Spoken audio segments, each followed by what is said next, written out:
Hi there everyone, today I'm reviewing Garro, Knight of Grey by James Swallow. So, this Horus Heresy novella serves to tie up the story of a central figure that we all know and love, Nathaniel Garro. We've had plenty of adventures since Flight of the Eisenstein, that's quite an understatement, so it would be nice to see him get a good send-off. He confronts Mortarion in this book, as mentioned on the blurb, and we all know that both of them cannot survive that duel intact. So let's see if it makes for a good story. So obviously, the characters are especially important for this one. It's Nathaniel Garro's Swansong. And here lies the principal problem of this book, that the characterization isn't developing the characters. Instead, it's inconsistent with what we already know of them. And I open quote, "I did not wish this," he said quietly, his words caught on the wind. "To turn against the Legion I pledged my life to. I did not want to draw weapons against my brothers. It is anathema to me." End quote. And that's Garro. So Garro in this book is portrayed as having a deep moral dilemma of fighting his own Legion. Of course, we've seen this across the Horus Heresy with different characters, but as far as I'm aware, it was more prevalent with Loken, and it felt far more embedded over time with him. Garro, by contrast, has always been pretty stoic and unyielding and sort of decisive. An open quote, and this is Mortarion: "You are one of my best. I have not forgotten. You can be again. You can rejoin your battle brothers. There is still time." End quote. So this comes up at a few different points across the course of the book. Mortarion trying to sway Garro. But isn't it a little late for that? And why, when Garro has done so much by now for the Emperor, does Mortarion now think he can sway him? Is he that blind? This also seems at odds with the revelation in the book that Garro must essentially be destroyed utterly, as if it was news that Garro was so resilient and steadfast, traits we've seen him display from the very beginning. However, there's some more effective emotional connection between Helig Galor, Garro, and Euphrati Keeler.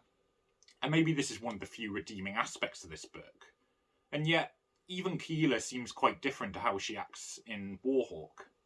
Galor in this book switches from being angry at Garro for choosing for everyone the decisions on the Eisenstein, to then a scene later acting as if they're always long-lost brothers. The connections here just feel inconsistent, rather than being well fleshed out or multifaceted. To achieve steady development of characters, time needs to be invested in it, and in such a short novella, this is admittedly difficult. I'd probably argue that shouldn't be the focus, maybe other than Garro himself, as there just isn't the room to do it. And Garro's encounter with Mortarion feels drawn out, and not in a good way. The encounter also sees a very similar physical act, which I won't name specifically, that we saw in Warhawk between two principal characters. The repetition here doesn't feel significant or effective, it just feels unimaginative. The fight also feels drawn out, and sometimes writers unsuccessfully try to have a fight twist and turn and to kind of have lots of shifting changes, but instead it just feels belaboured here. To be honest, I just got this feeling with the whole novella, which is never good. And without spoiling it, the outcome tries to have Mortarion have his own way, but also to let Garro be immortalised in a way that I shan't explain further. Garro for sure is a crucial character, but he's already been immortalised for his actions since Flight of the Eisenstein. We don't need him necessarily to avoid an ignominious end. And although he doesn't fully avoid it, he is somewhat vindicated as Mortarion is.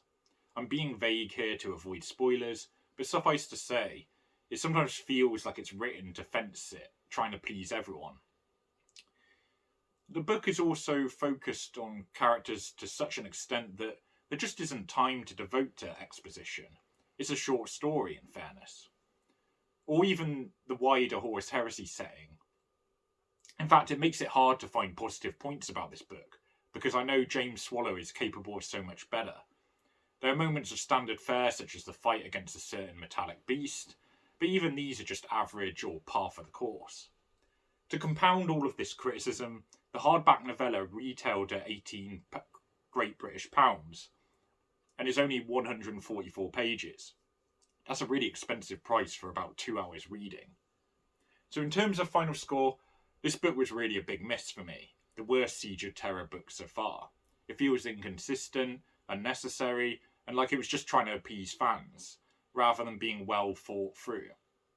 It was a book focused on characterization that did it poorly. The redeeming features were average or less than, meaning that the book just feels unnecessary. And if anything, it just muddied Garro's legacy, rather than giving him the ending he deserved. Even worse, it's short and had an expensive recommended retail price. So it's definitely one that's worth avoiding. So I'm only giving this one a 3 out of 10.